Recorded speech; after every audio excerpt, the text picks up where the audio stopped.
भागीरथपुरा में दूषित पानी से हुई घटना के बाद आज भोपाल से आए अपर मुख्य सचिव नीरज मंडलोई, अपर मुख्य सचिव अनूप राजन और जनप्रतिनिधियों की मौजूदगी में अहम बैठक हुई। वहीं इस बैठक में मंत्री कैलाश विजयवर्गीय, महापौर पुष्यमित्र भार्गव सहित शहर के सभी विधायक शामिल हुए। बैठक में भागीरथपुरा की घटना को लेकर मंथन किया गया।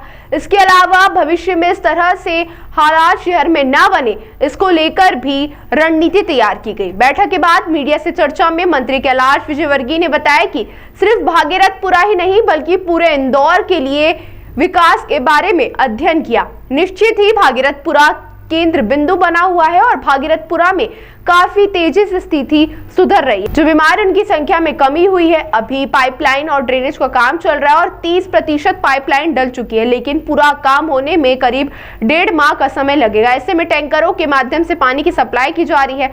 इसके अलावा मंत्री कैलाश विजयवर्गीय ने कहा कि नगर निगम में अधिकारियों की संख्या कम है, इसलिए अब नगर निगम को भरने की पावर दी गई है। इसके अलावा शहर में मौजूद करीब 105 पानी की टंकियों का नियमित सफाई भी की जाएगी। अब देखना होगा शहर में हुई इस दुखद घटना के बाद नगर निगम के अधिकारी और जनप्रतिनिधि कितने सजग और सतर्क होते हैं। बोरिंग के बारे में हमें विचार करना पड़ेगा, क्योंकि नवीन बोरिंग अब हमें बंद करना पड़ेंगे, क्योंकि नया बोरिंग में ही सबसे ज़्यादा समस्या है पानी के पीने की।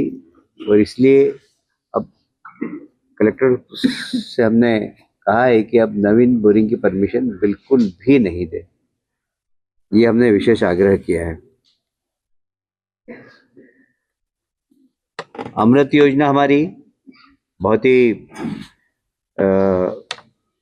महत्वपूर्ण योजना है। उसके जो आवश्यक कार्य है उसको तत्काल करके अमृत योजना को जल्दी लागू हो, इस दिशा में नगर निगम तेजी से काम करें।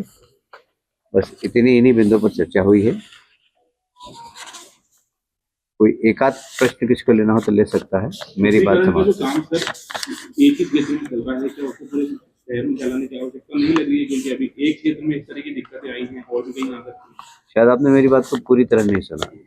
पूरे शहर की मैंने बात की है, 105 टंकियों की बात की है और उसका हम प्रोटोकॉल निर्धारित करेंगे।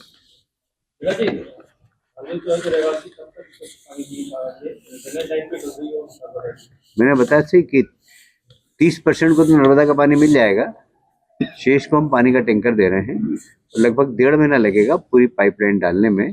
पाइपलाइन डल जाएगी तत्काल, क्योंकि हमने सारी स्वीकृति प्रदान कर दी है, फंड भी है उनके पास, काम में बिल्कुल रुकावट नहीं आएगी। 1.5 महीने में सारी ड्रेनेज की और नर्मदा की पाइपलाइन डल जाएगी और उसके बाद नर्मदा का सीधा पानी स्वच्छ उनको पीने को मिलेगा।